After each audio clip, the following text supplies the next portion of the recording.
Les ateliers Pinton ont été créés en 1867, donc c'est une entreprise familiale qui a toujours été située dans le bassin d'Aubusson, plus précisément à Felletin, où le bâtiment qu'on vous avez vu tout à l'heure a été créé pour regrouper tous les ateliers en 1971 par un architecte du Nord.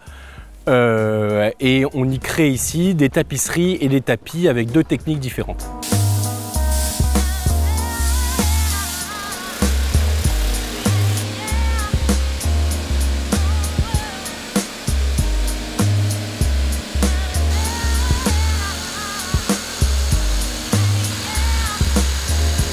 On est une entreprise de 36 salariés, c'est pas une multinationale comme vous pouvez vous en douter, mais pour la région c'est une entreprise tout à fait, et surtout pour cette fabrication c'est une manufacture importante, oui.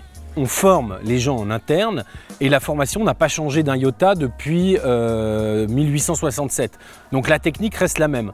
La seule adaptation qu'on fait, c'est les choix de l'artiste et donc du client et à nous de nous adapter vis-à-vis de ça.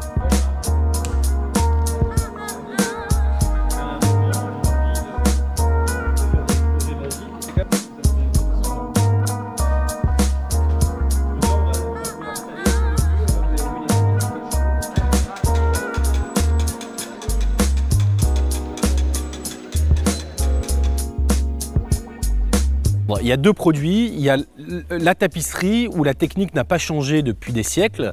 On est toujours sur un métier horizontal en basse lisse où on tisse grâce à un carton et un cartonnier qui réalise la tapisserie à l'envers. Donc rien n'a changé, il faut juste être accompagné par des artistes contemporains qui nous font évoluer dans la technique et dans les choix des motifs.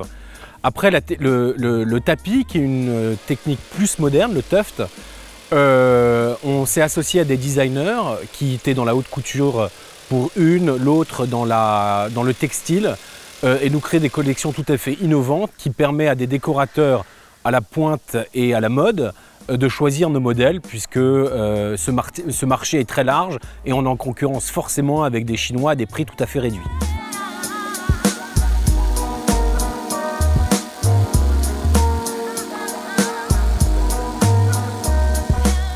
En fait, il y a deux secteurs dans notre association. Il y a le secteur de la décoration et le secteur du prêt-à-porter. Donc, c'est deux secteurs différents avec deux clientèles différentes, mais on a des objectifs communs. Déjà, il y a la formation, on a des problématiques communes. Comment former des personnes et préserver un savoir-faire qui est là depuis des années. Deuxièmement, comment commercialiser ce savoir-faire? Donc on essaie de se regrouper pour être plus fort, c'est souvent à l'international. Et troisièmement, mieux communiquer. On a fait déjà beaucoup de choses au sein de cette association, comme un salon en Arabie Saoudite, le lancement de cette association à la Tour Eiffel où on a présenté toutes les entreprises. Bon, il y en a eu d'autres qui sont arrivées depuis. Et là, on part en septembre faire un voyage de prospection au Brésil, comme je vous l'ai dit, parce que notre marché, qui est le marché très haut de gamme et du luxe, est pour la plupart du temps à l'international, donc on essaie de s'ouvrir à d'autres marchés.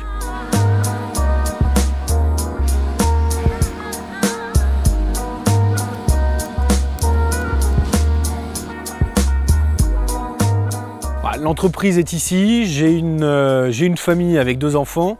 Il était assez compliqué de faire des allers-retours entre Paris et ici en étant 3 jours par semaine ici.